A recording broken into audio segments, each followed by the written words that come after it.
Right so अस्सलाम वालेकुम once again welcome back. हम वेस्ट मैनेजमेंट को हम लोगों ने स्टार्ट किया है।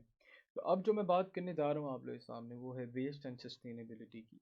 कि हम जब भी वेस्ट को मैनेज करने की बात करते हैं या हम टर्म यूज़ करते हैं वेस्ट मैनेजमेंट, तो उसके पीछे फ़लसफ़ा क्या होता है, किस फ़लसफ़े के तहत हम वेस्ट मैनेजमेंट को एक्सप्लोर करने की कोशिश करते हैं।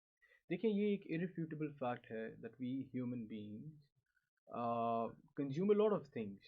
ठीक है, जिन जो कि हमारी ज़ाती ज़िंदगी से जिनका ताल्लुक होता है, हमारे फलने फूलने से जिनका ताल्लुक होता है। बहुत सी ऐसी चीज़ें हैं जिनकी यूटिलिटी बहुत सी होती है हमारे लिए, और जो कि हम रोज़मर्रा के इस्तेमाल के अंदर लेके आते हैं। मिसाल के तौर पे कागज़, मिसाल के तौर पे शॉपर, ठीक है? इस तरह की तमाम चीज़ें। इसका अल्टीमेटली मतलब क्या है? इसका मतलब ये है कि हम बहुत ज़्यादा वेस्ट जो है रोज़ का जनरेट करते हैं। ऑन एवरेज देखा जाए तो तकरीबन 2 to 2.5 kilogram of waste is being generated by every person in a single day on average, ठीक है? जो हमारे पास डेटा मौजूद है उसके तहत मैं आपको बता रहा हूँ। तो इतने ज़्यादा वेस्ट को मैनेज करने का फ़लसफ़ा भी तो कोई होना चाहिए ना। फ़लसफ़ा क्या होता है कि किसी भी चीज़ के पीछे या किसी भी चीज़ को करने की या काम को करने के पीछे आपकी मंतक क्या है, ठीक है? आप किस पर्सपेक्टिव के तहत वो काम करना चाह रहे हैं। तो वेस्ट मैनेजमेंट का जो पर्सपेक्टिव है that is simply sustainability, that we dispose of waste in a very sustainable manner, keeping in view कि हमारे यहाँ कंस्ट्रेंट्स क्या हैं। जब हम स्वॉट एनालिसिस करते हैं ना, एग्जैक्टली वही है कि हमें थ्रेट्स क्या हैं, कहाँ से हमारा वेस्ट मैनेजमेंट जो है हमें मसले का हमारे लिए प्रॉब्लम बन जाता है, ठीक है? वो पहले आइडेंटिफाई अगर करें तो वो क्या बनती हैं, वो आपके पास बन जाती हैं अर्बनाइजेशन, जो प्रॉब्लम्स हैं वेस्ट मैनेजमेंट की, human needs, depleting natural resources, और ये तीनों मिल मिला के waste। किस तरह से, अभी ये समझिए। आपकी ह्यूमन नीड्स हैं जिसके ऊपर मैंने बात आगाज़ किया, ठीक है? ह्यूमन नीड्स बढ़ रही हैं हर बढ़ते दिन के साथ। In the same manner human beings are also increasing in number, right? जब वो इंक्रीज करे तो आपकी अर्बनाइजेशन बढ़ रही है। अर्बनाइजेशन का मतलब है कि कुछ सेंटर्स में, जैसे पाकिस्तान में देखा जाए तो 10 आपके अगर अर्बन सेंटर्स हैं, ठीक है, Lahore being one of them, आप उधर जा रहे हैं, आपके यहाँ अक्सर लोग जो हैं वहाँ जाने की कोशिश कर रहे हैं, वहाँ जाके सेटल होने की कोशिश कर रहे हैं, नेचुरली बिकॉज ह्यूमन नीड्स हैं, उनको पूरा करना है, जिसके अंदर उनकी सोशल नीड्स हैं, उनकी एजुकेशन की नीड्स हैं, उनकी राइट्स हैं जनरली, जिनको वो सही से एक्सप्लोर कर सकते हैं। अब अगर वो एक जगह जा रहे हैं, वहाँ पे सेंटर अराउंड कर रहे हैं, तो उस एरिया की क्या वल्नरेबिलिटी है वहाँ पे? एक तो ये कि लोग बहुत ज़्यादा आ रहे हैं, दूसरा लोगों की ज़्यादा होने से वहाँ पे आपके वेस्ट जनरेशन, पहला आपको मंतक मिल गया, ज़्यादा हो गया। इसी तरह डिप्लीटिंग नेचुरल रिसोर्सेज, जितने ज़्यादा लोग होंगे, जितनी ज़्यादा नीड्स होंगी, उतनी ज़्यादा आपकी डिप्लीटिंग नेचुरल रिसोर्सेज हैं। जब आपकी नेचुरल रिसोर्सेज डिप्लीट होती हैं, माइनिंग होती है, कुछ भी होता है फॉर दैट मैटर, तो वो वेस्ट जनरेट करता है, ठीक है ना? माइनिंग वेस्ट रहता है, तो वो भी आपका वेस्ट जनरेट कर रहा है। फिर दूसरे तरीके से जब कंज्यूमरिज्म के तहत आप कंज्यूम कर लेते किसी चीज़ को, तो ऑटोमेटिकली वो भी फिर आपका वेस्ट की तरफ जाता है, ठीक है?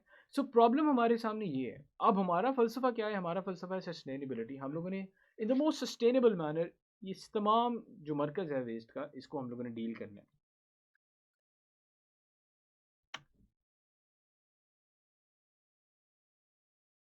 अब अगर हम सॉरी पिछली साइड को देखें, तो जो मैं बात कर रहा था उसी की आगे एक्सप्लेनेशन है। Waste is a by product of the utilization of natural resources of human needs and wants. Urbanization is resulting in increasing pressure on natural resource and accumulation of waste. ये दूसरा link. The key to sustaining availability, अब इसका हम लोगों ने मंतक क्या निकाले हैं? Key to sustaining availability of natural resources, minimizing rate of harvest and degradation of natural resources and investing in renewable resources. खैर, ये एक आगे क्या उसका कंक्लूजन टाइप निकलता है, but it is little early, तो इसको हम मिस कर इग्नोर करते हैं अभी के लिए। वेस्ट एंड सस्टेनेबिलिटी का वही दूसरा पहलू कि अब अगर हम लोगों ने इन तमाम जो हमारे सामने थ्रेड्स हैं उनको मद्देनज़र रखते हुए कोई एक्शन लेने हैं, तो एक्शन किसकी बेस के ऊपर होने चाहिए? They should be based on the philosophy of sustainability, ठीक है जी?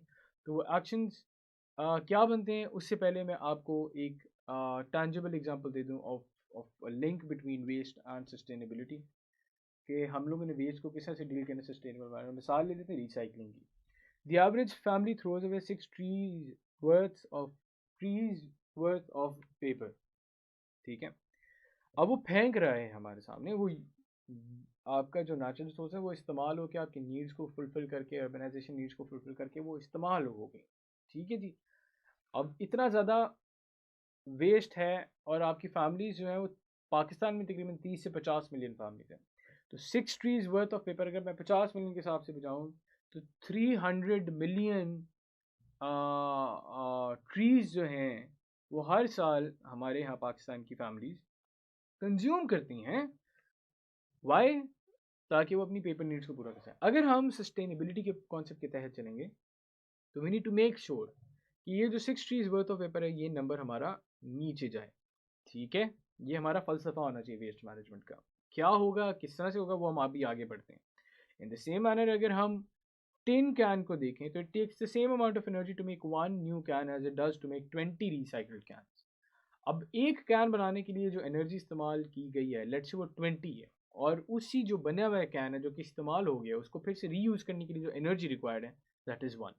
Eight the end of the day energy कहाँ से आती है? It comes from resource utilization. In the same manner आपका टिन भी रिसोर्स यूटिलाइजेशन के तहत आ रहा है। ठीक है, ये बात क्लियर है।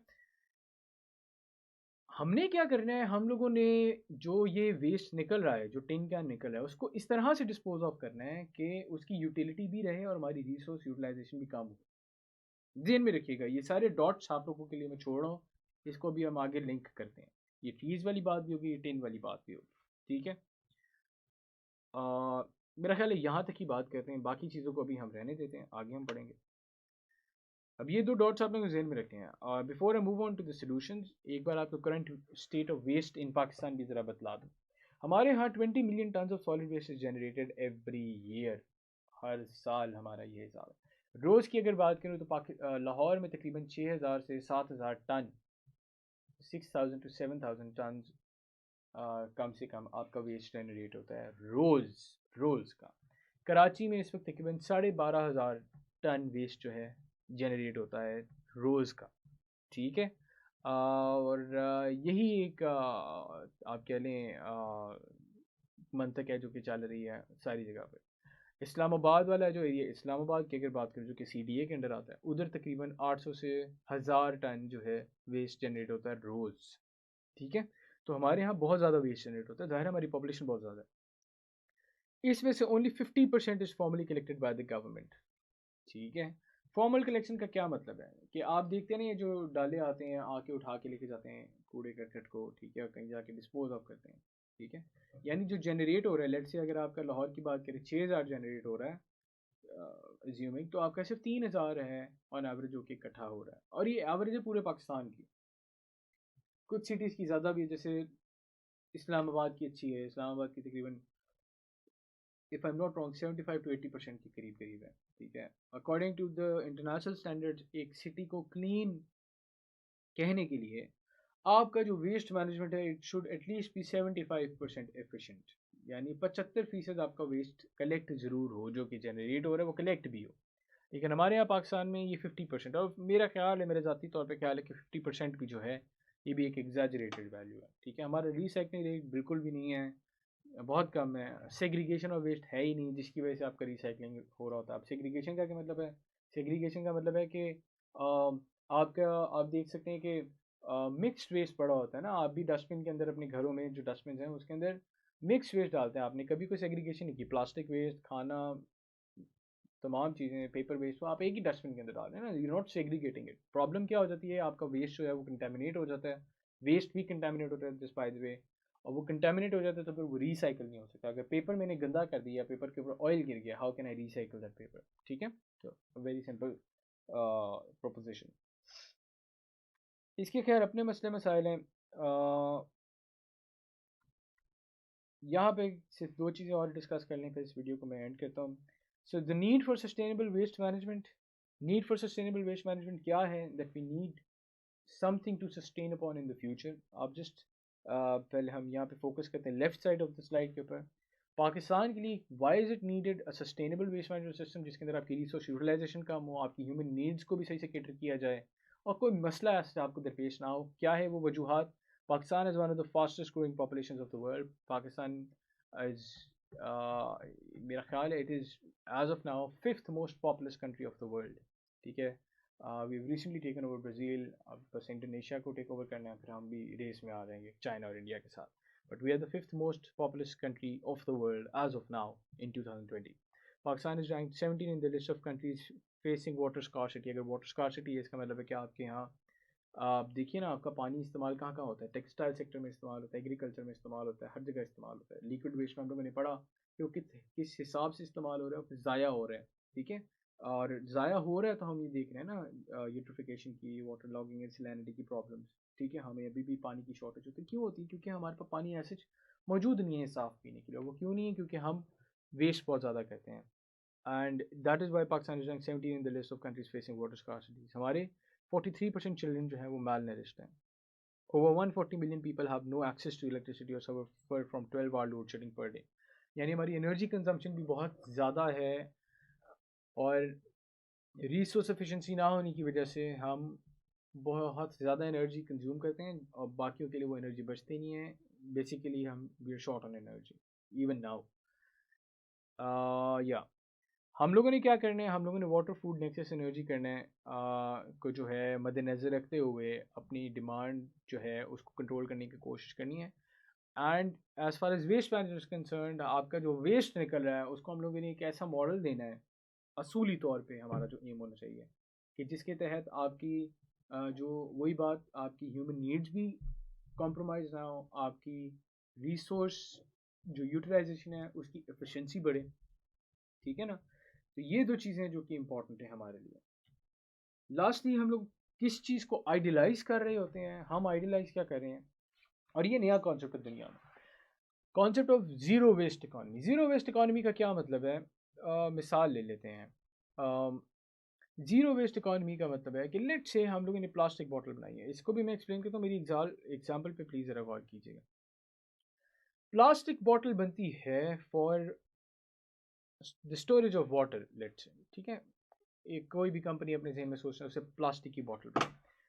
ज़ीरो वेस्ट इकॉनमी ये कहती है कि प्लास्टिक की बॉटल जो बन रही है उसको इस्तेमाल हो के सॉरी बनने के बाद उसके अंदर पानी स्टोरेज हुई, फिर आगे गई मार्केट में, मार्केट के बाद वो घरों में गई, घरों में इस्तेमाल हुई, इस्तेमाल होने के बाद वो डस्टबिन में गई, डस्टबिन से लैंडफिल ना जाए. ठीक है, ये लैंडफिल जहाँ पे आपने फेंका, बल्कि आपका जो प्रोडक्ट है that is plastic bottle, to give an example, it should be such that it can be return to the factory for its uses again. यानी जिस फैक्ट्री ने बनाया उसी के पास वो वापस जाए. आपकी इस्तेमाल इस तरह से हो, प्रोडक्ट मैन्युफैक्चरिंग इस तरह से हो तमाम प्रोडक्ट्स की कि आपकी ज़ीरो वेस्ट इकॉनमी बने. ठीक है, इसको सर्कुलर इकॉनमी ऑफ वेस्ट भी कहते हैं. This is also known as circular economy of waste. This is a very new and well practiced idea in the first world countries, but of course we are a third world country, it's going to take us time. अगर आप इधर देखें, मिसाल ले लेते हैं clean production हुई है. ठीक है, क्लीन प्रोडक्शन है, कोई आपका इन्वायरमेंट के ऊपर हार्म नहीं है, फैक्ट्रीज उससे चल रही हैं, उधर से आपने प्रोडक्ट बनाया जो कि रिटेल स्टोर्स में गया, वो प्रोडक्ट कंज्यूमर ने बाय किया, कंज्यूमर ने उसको रिस्पॉन्सिबली कंज्यूम किया और फिर उसको उसने डिस्पोज ऑफ भी किया रिस्पॉन्सिबली. ठीक है, ये आप वेस्ट देख सकते हैं different types. Resource recovery parks, यानी जिन लैंडफिल्स में या कहीं पे भी जा रहे हैं, ठीक है, और डंप नहीं हो रहा, वहीं पे वो सेग्रीगेट होके it goes back to the factory. Factory वाले इसको रिसाइकलिंग अपने यूनिट में भेजिए, रिसाइकलिंग यूनिट जो है उसको रिसाइकिल करेगा. अच्छा, ये सारी चीज़ें हमारा यहाँ तक एक्सप्लेन करता है जो मैंने आपको पहले बता दिया. ये क्या है?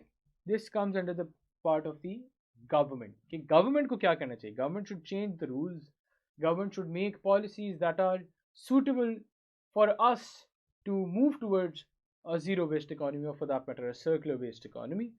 कैसे से कर सकता है? It can shift the subsidies, it can shift subsidies towards recycled products, make them more favorable for the market. In the same manner, it can design for the environment and not the dump. यानी आपकी green energy को support करे, आपकी ऐसी policies आए जो कि factories को, आपकी मैन्युफैक्चरिंग यूनिट्स को इन्फोर्स करें कि वो जो है ग्रीन टेक्नोलॉजी को और environmentally sustainable and sound products को बनाने की सलाहियत रखें. इसके साथ ही मैं इस वीडियो को इख्तिताम पजीर करता हूँ. अगली वीडियो में हम जो 5 आवर्स हैं ऑफ वेस्ट मैनेजमेंट उनके ऊपर गौर व फिक्र स्टार्ट करते हैं. आप सबकी समाअतों का बहुत शुक्रिया.